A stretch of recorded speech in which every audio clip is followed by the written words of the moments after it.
নমস্কাৰ প্ৰিয় বন্ধু বান্ধৱীসকল স্বাগতম জনাইছোঁ নতুন ভিডিঅ'লৈ তথা আমাৰ এই এষ্ট্ৰলজি চেনেললৈ য'ত আমি সদায় কিছুমান আছামিজ এষ্ট্ৰলজি বিষয়ক ভিডিঅ' আলোচনা কৰোঁ। আহক তেন্তে আজি জানি লওঁ কন্যা ৰাশিৰ ফেব্ৰুৱাৰী মাহটো কেনেকুৱা যাব আৰু তেওঁলোকৰ ভাগ্যফল কেনেকুৱা হ'ব। আৰু তাৰ লগতে আপোনালোকক অনুৰোধ জনাই থওঁ যে আমাৰ চেনেলটোৰ ভিডিঅ'বিলাক ভাল পালে লাইক কমেণ্ট শ্বেয়াৰ কৰাৰ লগতে সদায় যদি এষ্ট্ৰলজি বিষয়ক ভিডিঅ' হ'বলৈ আমাৰ চেনেলটো ছাবস্ক্ৰাইব কৰি দিব।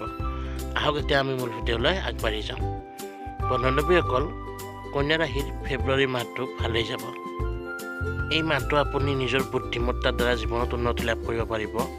আপুনি যদি ছিংগুল আছিল তেনেহ'লে উপযুক্ত জীৱনসংগী লগ পাব। ধৰা প্ৰেম পণত আপোনালোকৰ যথেষ্ট শুভ হ'ব, সেইদৰে জীৱনসংগীৰ লগত সম্পৰ্ক মধুৰ হ'ব। আৰু এই মাহটোত আপোনালোকৰ যথেষ্ট কষ্ট হ'ব আৰু যাত্ৰা হ'ব, কিন্তু তাৰ দ্বাৰা আপোনালোকে আৰ্থিক লাভো হ'ব আৰু বিভিন্ন দিশত আপোনালোকৰ উন্নতি হোৱা দেখা যায়, যি যাত্ৰাৰ দ্বাৰা আপোনালোকে যথেষ্ট উন্নতি কৰিব পাৰিব। আৰু চাবলৈ গ'লে মাহটো আপোনালোকৰ যথেষ্ট শুভ হ'ব। বন্ধুসকল, এয়াই আছিল ফেব্ৰুৱাৰী মাহত কন্যা ৰাশিৰ লোকসকলৰ কেনেকুৱা হ'ব সম্পূৰ্ণ ভাগ্যফলৰ সাৰাংশ। যদি ভিডিঅ'টো ভাল লাগিল লাইক কমেণ্ট শ্বেয়াৰ কৰি দিব আৰু সদায় যদি এষ্ট্ৰলজি বিষয়ক ভিডিঅ' হ'বলৈ আমাৰ চেনেলটো ছাবস্ক্ৰাইব কৰি দিব। ধন্যবাদ।